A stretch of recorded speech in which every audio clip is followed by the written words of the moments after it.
Livro do profeta Ageu, capítulo 1 em diante.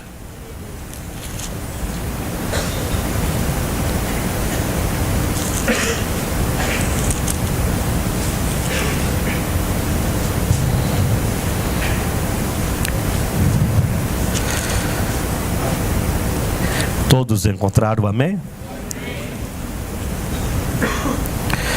No ano segundo do rei Dário, no 6º mês, no 1º dia do mês, veio a palavra do Senhor pelo ministério do profeta Ageu a Zorobabel, filho de Saltiel, príncipe de Judá, e a Josué, filho de Josadaque, o sumo sacerdote, dizendo: assim fala o Senhor dos exércitos, dizendo: este povo diz, ainda não é tempo, o tempo em que a casa do Senhor deve ser edificada.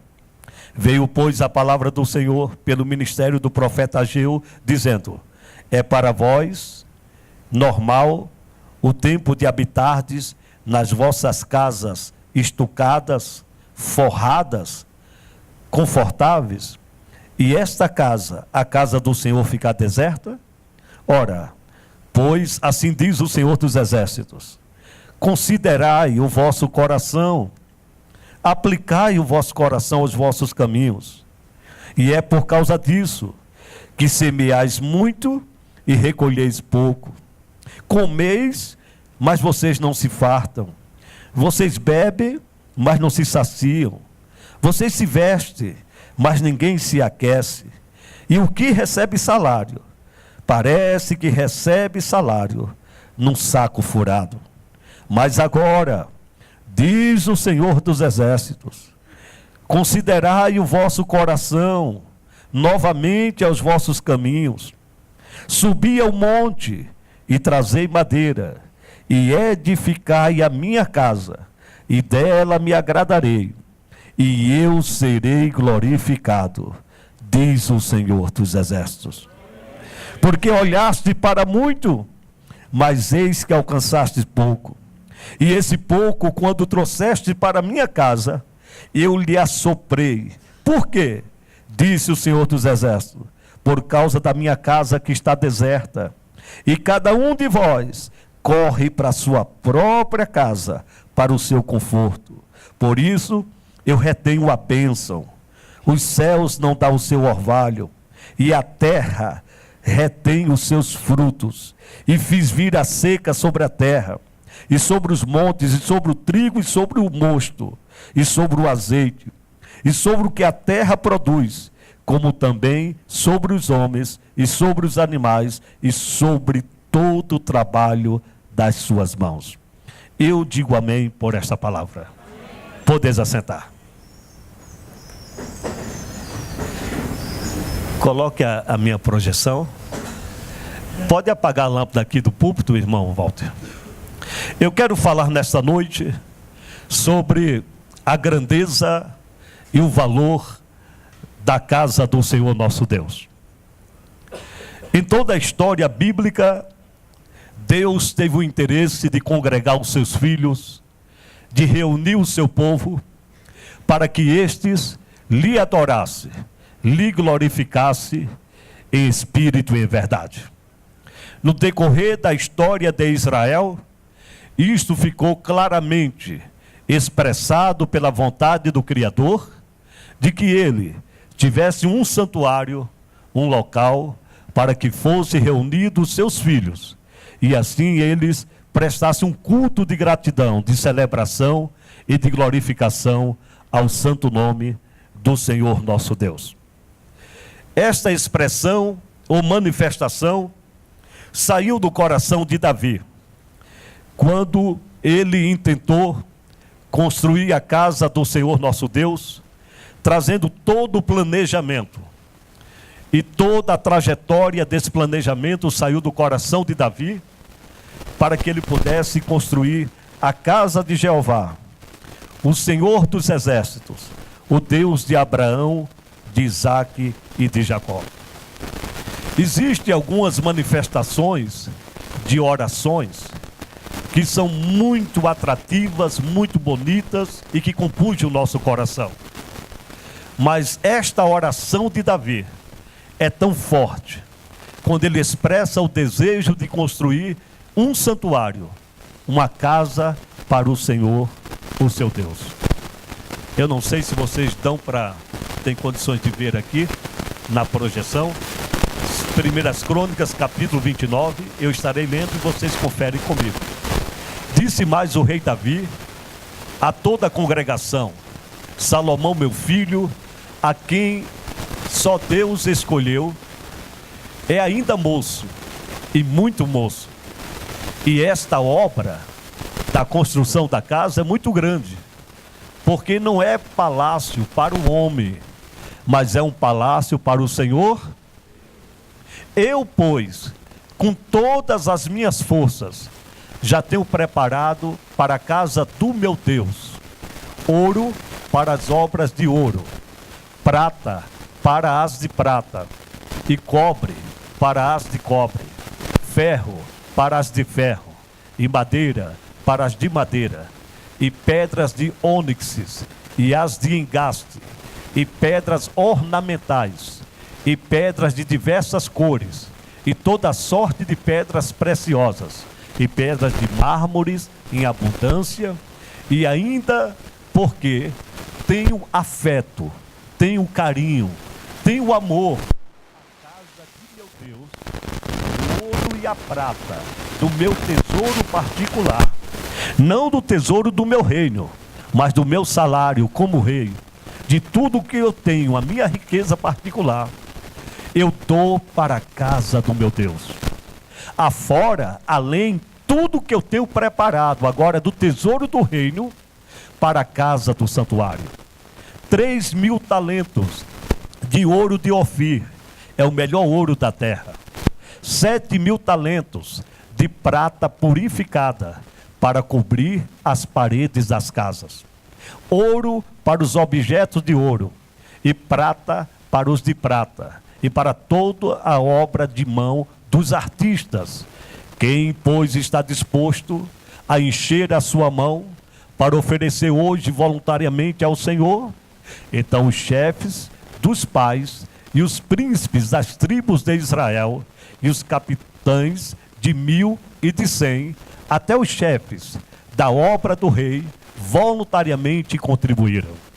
E deram para o serviço da casa de Deus 5.000 talentos de ouro, e 10.000 dracmas, e 10.000 talentos de prata, e 18.000 talentos de cobre, e 100.000 talentos de ferro. E os que possuíam pedras preciosas, deram-nas para o tesouro da casa do Senhor Deus, a cargo de Gesiel, o Gersonita. E o povo se alegrou, porque contribuíram voluntariamente, porque com coração perfeito, voluntariamente deram ao Senhor. E também o rei Davi se alegrou com grande alegria. Por isso, Davi louvou ao Senhor na presença de toda a congregação. E disse Davi: Bendito és tu, Senhor, Deus de Israel, nosso Pai, de eternidade em eternidade, porque tua é, Senhor, a magnificência, e o poder, e a honra, e a vitória, e a majestade, porque tudo é teu. Quanto há nos céus e na terra, teu é, Senhor, o reino, e tu exaltaste por cabeça sobre todos. E riquezas e glória vêm diante de ti, e tu dominas sobre tudo, e na tua mão há força e poder. E na tua mão está o engrandecer e o dar a força a tudo. Agora, pois, ó nosso Deus, graças te damos e louvamos o nome da tua glória. Porque quem sou eu? Diga, quem sou eu? Diga, e quem é o meu povo? Diga, para que pudéssemos oferecer voluntariamente coisas semelhantes, porque tudo porque tudo vem de ti, e do que é teu, voluntariamente, coisas semelhantes nós te damos, porque somos estrangeiros diante de ti e peregrinos, como todos os nossos pais. Como a sombra são os nossos dias sobre a terra, e sem ti não há esperança. Senhor Deus, nosso Deus, toda esta abundância que preparamos para te edificar uma casa ao teu santo nome, vem da tua mão e é toda tua. Quem pode aplaudir a Ele e glorificar o nome de Jesus?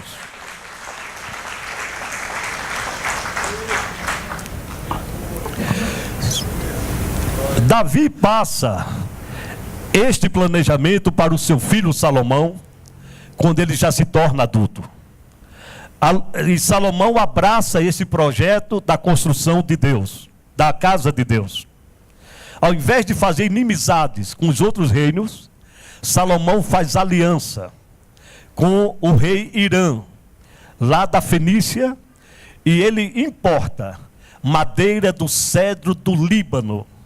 E enquanto chega madeira para a construção da casa de Jeová, Salomão manda muitos navios em troca, com cereais, com os frutos da terra, nesta aliança que ele faz com o rei Irã. Nós podemos contabilizar mais ou menos o que Davi planejou e Salomão gastou, fazendo a execução da construção da casa de Deus. 3.000 talentos de ouro, de Ofir, era o melhor ouro. Um talento, senhores, eram mais ou menos 34 quilos de ouro. 34 quilos de ouro, um talento. 3.000 talentos dava mais ou menos 108.000 quilos de ouro empregado na construção da casa de Deus. 7.000 talentos de prata, novamente repetindo, um talento 34 quilos. 7.000 talentos daria mais ou menos 252.000 quilos de prata. Seriam necessários 90 retroescavadeiras, cada uma delas com a capacidade de 3 toneladas, 284 quilos, e dariam 180 viagens para transportar todo esse peso, essa riqueza de prata e ouro, que foi empregado na construção da casa de Deus. Seria necessário 12 carretas desse tipo Volvo Scania, cada uma com suporte de 30 toneladas, para transportar o ouro e a prata, que Davi doou e Salomão executou a construção da casa de Deus. Baseado hoje no barrote, ou chamado de linguete, que é a linguagem usada para falar da barra de ouro, são mais ou menos 20 centímetros, o espaço de cada barra de ouro ou de prata.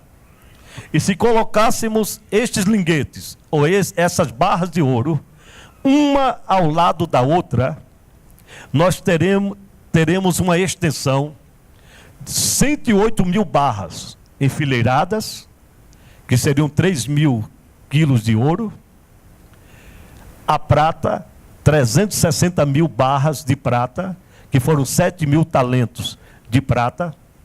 Teríamos uma distância do Rio de Janeiro a Tóquio, no Japão, 4 vezes, de ida e volta, Rio de Janeiro ao Japão. Se colocássemos barra por barra de ouro e de prata enfileiradas, daria uma distância do Rio de Janeiro a Tóquio, no Japão, ida e volta. Quem está entendendo esta palavra?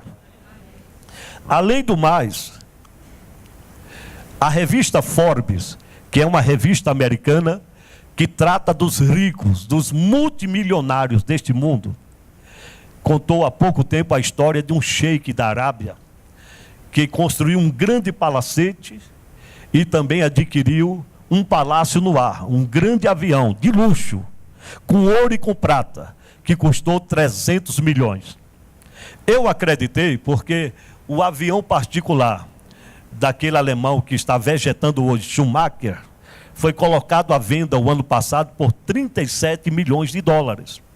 E se comparando com esse aqui, do Sheik, da Arábia, o de Schumacher é um gafanhoto, é uma coisa insignificante. Então 300 milhões parece algo exorbitante, mas para o luxo, para a riqueza que está empregado neste avião, não é nada. Mas pasme, senhoras e senhores, a casa que Davi planejou e Salomão construiu, daria para comprar mais de 10 Airbus deste aqui e ainda dá troco, porque ele colocou a maior riqueza, o melhor ouro e a melhor prata dentro da casa de Deus. Quem está entendendo esta palavra?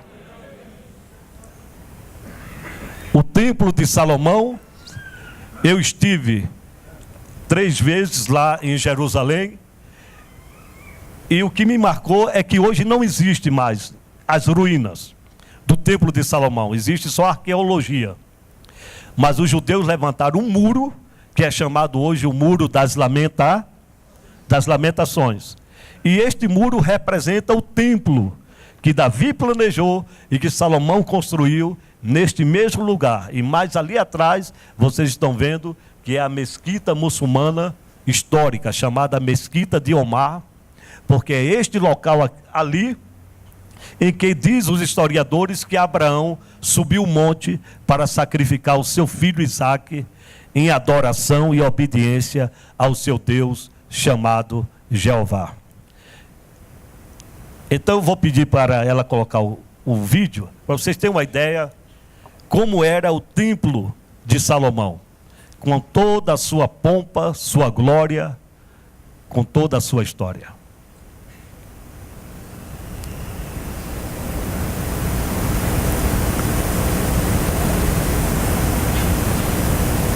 Ele tem áudio, viu?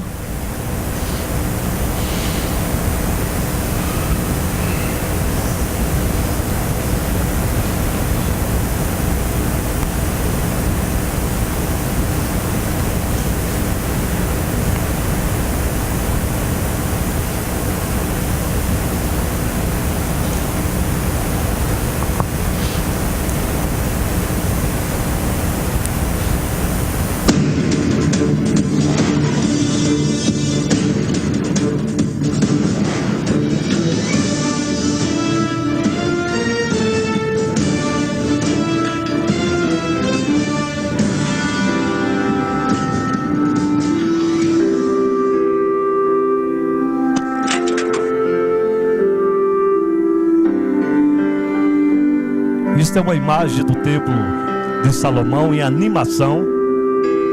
Não chega a ser 3D, mas é em animação.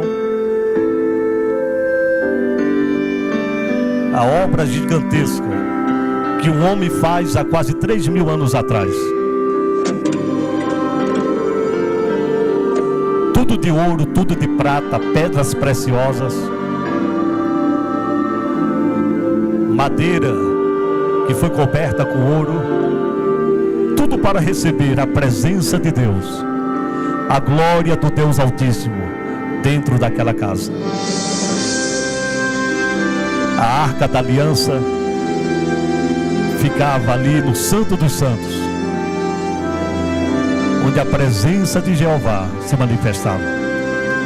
Dentro dela as tábuas da lei, uma obra gigantesca para aqueles dias. O altar do sacrifício era uma réplica do tabernáculo que nós estamos estudando. Foi o templo que Salomão construiu.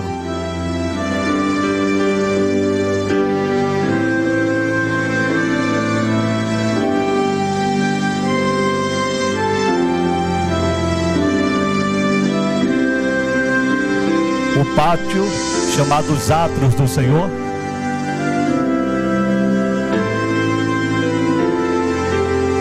a parte de fora do templo, a porta central do santuário, os castiçais de ouro, o lugar santo com a mesa dos pães da proposição, o altar do incensário, a parte externa, onde os sacrifícios eram realizados para propiciar a bondade de Deus para todo o povo de Israel. Eu não sei se você tem razão e tem motivo para levantar a mão e glorificar a Deus pela grandeza da sua casa. Pode tirar e voltar para aquela nossa projeção. Mas a Bíblia diz, meus queridos irmãos, que Nabucodonosor, um homem ímpio, extremamente pecador, ele invadiu Jerusalém, destruiu o templo que Salomão construiu. E foi uma atitude permissiva da parte de Deus por causa da desobediência do povo de Israel. Deus havia alertado muito os seus filhos para que eles vivessem em santidade, para que eles buscassem ao Senhor, para que eles glorificassem ao nome do Senhor, o seu Deus. Mas Israel, em momentos de prosperidade, eles olhavam somente para a grandeza e a glória daquele templo, mas não honravam ao Deus do templo. Eles não davam prioridade ao Deus do templo, mas somente se levavam por um sentimento de vaidade, de orgulho religioso e de ostentação por causa da glória, do ouro e da prata que havia na casa do Senhor, o nosso Deus. Então Deus permite que Nabucodonosor, com seu exército, rico em estratégia bélica, entrasse em Jerusalém e destruísse esta obra tão gloriosa. E levaram todo o ouro, levaram toda a prata, levaram os vasos sagrados do santuário para dentro da Babilônia. E o pior de tudo, ainda levaram todo o povo cativo. E por 70 anos, eles viveram no exílio, viveram oprimidos e aprisionados pelas mãos de Nabucodonosor. É aí que se cumpre aquele Salmo 137, quando os judeus, chorando e lamentando, diziam que os babilônicos reclamavam e diziam: canta um cântico de Sião, de Jerusalém para nós. E eles respondiam com lamento: como nós podemos cantar se estamos em terra estranha, se nós somos escravizados e a nossa harpa está pendurada no salgueiro? Mas quando deu a cabo de 70 anos, que foi a permissão de Deus, deste corretivo para o povo de Israel, 70 anos de disciplina, 70 anos de castigo por causa da sua desobediência, então o povo foi liberto pela mão de Ciro. Ciro, o grande rei, o grande governador da antiga Pérsia, que hoje é o Irã. E Ciro era totalmente diferente dos outros reis. Ele tinha um bom coração, mesmo não servindo a Jeová, se transforma um instrumento na mão de Deus. E ele baixa um decreto de que os judeus deveriam voltar para a sua terra, uma vez libertado do cativeiro da Babilônia, e deveriam agora reconstruir, reedificar o templo de Salomão, para que eles pudessem adorar o seu glorioso e grandioso Deus.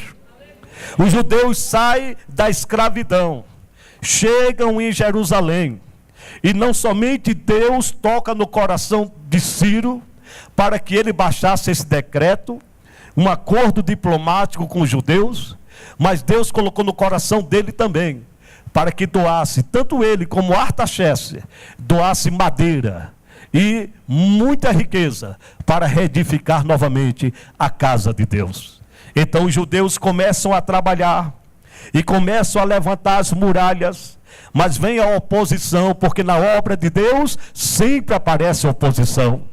Porque o adversário não tem desejo que a casa de Deus cresça, que ela seja reedificada.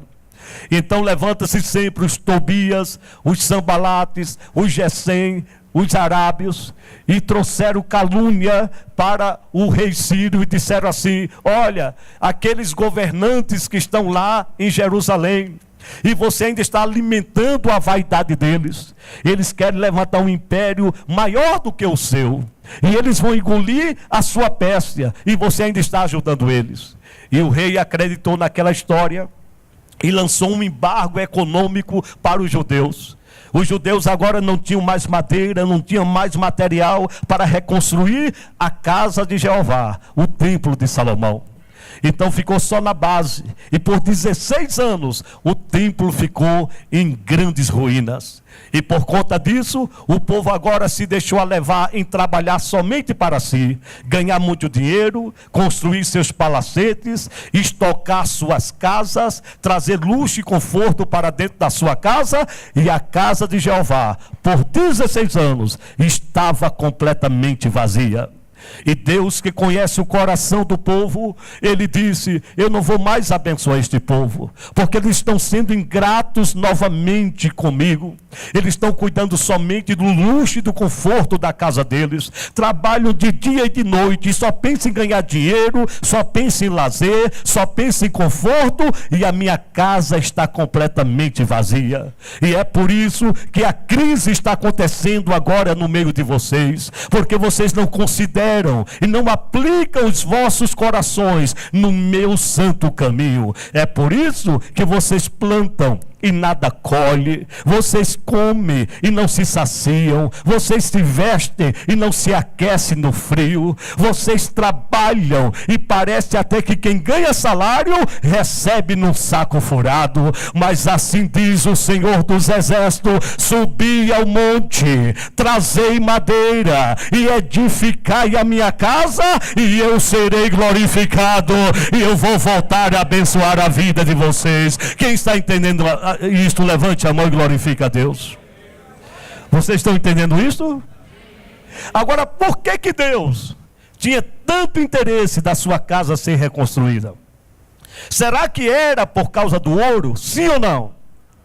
Será que era por causa da prata? Sim ou não?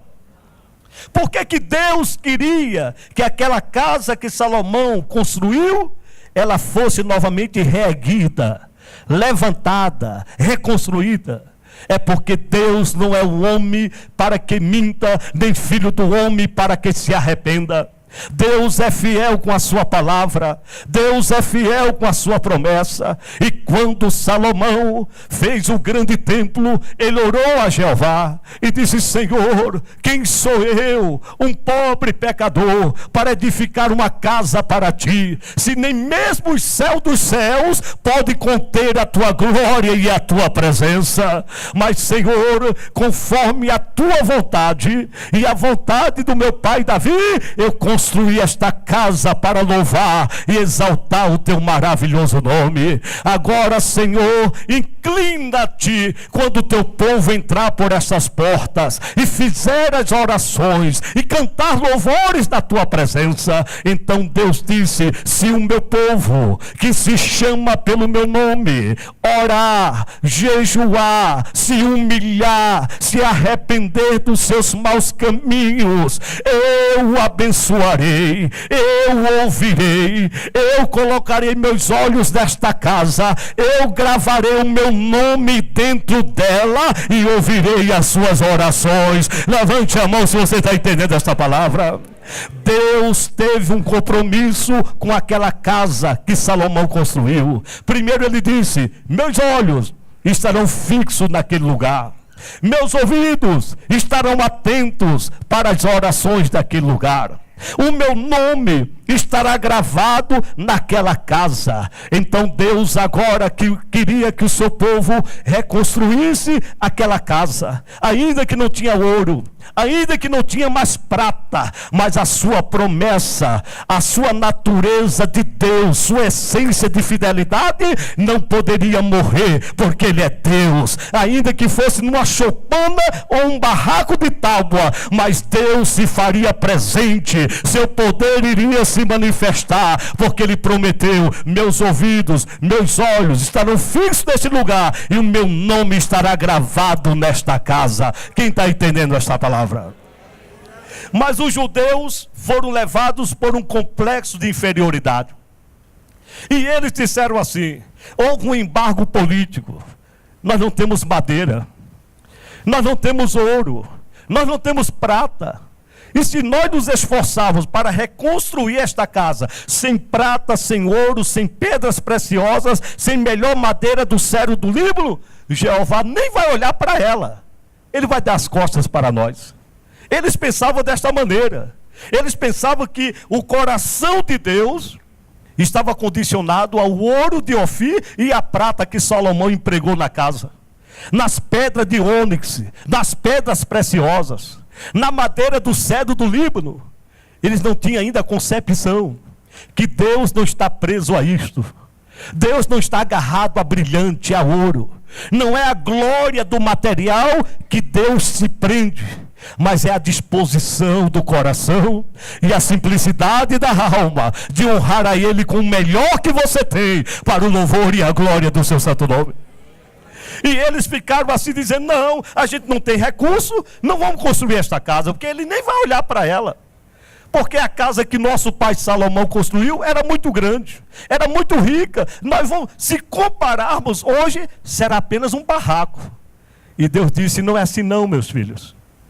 Não é o ouro e a prata que eu estou olhando. E vocês estão vencidos por um complexo de inferioridade, mas eu garanto a vocês: subam o monte. Não esperem madeira lá do cedro do Líbano. Apenas suba o monte e traga, nem que seja um pedaço de pau, e comece a construir a minha casa. Porque eu garanto a vocês que a glória desta casa vai ser maior do que a primeira. Quem crê nisso, levanta a mão e glorifica o nome do Senhor. E esta casa foi erigida no domínio de Zorobabel. E até hoje a casa está em pé. Pode não ter ouro, pode não ter prata, pode não ter onix, pode não ter diamante, nem pedra preciosa, mas tem o Jeová dos exércitos, o Deus que é criador do céu e da terra. Ele está presente nesta casa. E ele diz: reconstrua minha casa, número 1, porque será uma casa de salvação. A Bíblia diz que Simeão era um velho profeta, um ancião em Jerusalém. E foi dada uma promessa a ele, que ele não morreria sem antes ver a redenção de Israel. E aquele velho foi envelhecendo, envelhecendo, envelhecendo, envelhecendo, e já com os olhos obscurecidos pela velhice, a Bíblia diz que chegou o dia que o Salvador nasceu, e foi levado ao templo. E no meio de grandes multidões que estavam naquele lugar, Maria e José entregaram o menino Jesus, o Salvador da humanidade, exclusivamente na mão do velhinho chamado Simeão. Havia sacerdote, sumo sacerdote, havia os principais da sinagoga, mas o Espírito de Deus, que havia revelado a Simeão que ele não morreria sem antes ver a salvação de Israel, naquele momento o Espírito de Deus toca no coração de José e Maria e disse assim: vão para o templo, consagre o meu filho, apresente ele na minha casa, mas lá tem um velhinho. Quem sabe o Espírito Santo diz que ninguém dá nada por ele, mas eu fiz uma promessa para ele, e a minha promessa vai se cumprir hoje. No meio de tantos anciões, de tanto profeta, de tanto sacerdote, você entrega o meu filho na mão dele para ser consagrado. E quando Simeão pega a criança, ele se alegra em espírito e diz: bendito seja o Deus de Israel, que me entregou esta promessa e se cumpre agora. E agora, Senhor, pode me guardar, porque os meus olhos viram a redenção, a salvação de Israel. Deus quer que a sua casa esteja em pé, porque este lugar é um lugar de salvação. Levante a mão e glorifique o nome do Senhor. Quem está entendendo esta palavra? Número 2. Esta é a casa das causas impossíveis. Quantos aqui conhecem a história de Ana? Ana era uma mulher que, segundo o costume de Israel, ela concorria com a outra mulher, porque segundo a tradição, o marido, ele tinha direito a 2 mulheres. E a outra mulher tinha gerado filhos para o seu marido. E Ana era, porém, estéril. E toda vez no dia da festa no templo, quando o marido subia, Elcana subia com a sua mulher Penina, e com Ana, Ana era humilhada. Ana era massacrada, Ana era totalmente escarnecida, porque a sua concorrente chamava de impotente, de estéril, de infrutífera. Mas Ana foi para o lugar certo. Ela foi para a casa do Senhor Deus. Ela foi para o templo do Senhor Jeová, o Deus das causas impossíveis. E enquanto Elcana estava ali com a sua mulher Penina, que lhe dava filhos, Ana estava solitária, quem sabe no último banco, e começava a orar. E diz o texto sagrado que ela balbuciava e não saía palavras da sua boca. Naquela época, irmãos, não era concebível, não era compreensível um homem ou uma mulher dobrar o joelho e orar e somente mexer com a boca, e não saía palavras. Então o sacerdote ali naquela época ficou totalmente horrorizado e disse: mulher, como uma bêbada embriagada estás tu, porque a Bíblia diz que ela mexia com os lábios e palavras não saía, foi tida como embriagada. E ela disse: não, meu pastor, eu não estou embriagada não, eu sou uma pobre mulher atribulada no espírito, porque todos os dias eu sou escarnecida, eu sou humilhada, todo mundo pisa em mim, porque em Israel uma mulher que não gerava filhos, uma mulher que era estéril, era considerada totalmente amaldiçoada. A maldição está sobre a minha vida. E sabe o que aconteceu? Mas ela estava no lugar certo, na casa de Deus, o lugar das causas impossíveis. Levante a mão e glorifique o nome de Jesus. Ela fez um voto ao Senhor e ela disse: Senhor Jeová, se tu atentares para a minha fraqueza e a minha pequenez e me conceberes um filho, eu vou te oferecer este filho na tua casa, no teu templo, e ele crescerá na tua casa como servo de Deus e como profeta de Deus. Deus ouviu a oração de Ana, abriu a sua madre, ela engravidou, deu à luz a um bonito filho chamado Samuel, e ela trouxe Samuel para ser apresentado no templo, o lugar das causas impossíveis. Agora eu pergunto a vocês: quantos filhos Ana pediu a Deus? Quantos filhos Ana pediu a Deus? Quantos? E quantos filhos Jeová deu para Ana? E aí, responda.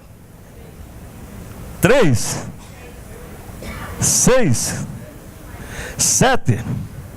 Quantos filhos ela pediu? Pediu só um. Jeová deu mais 4 para ela. Sabe por quê?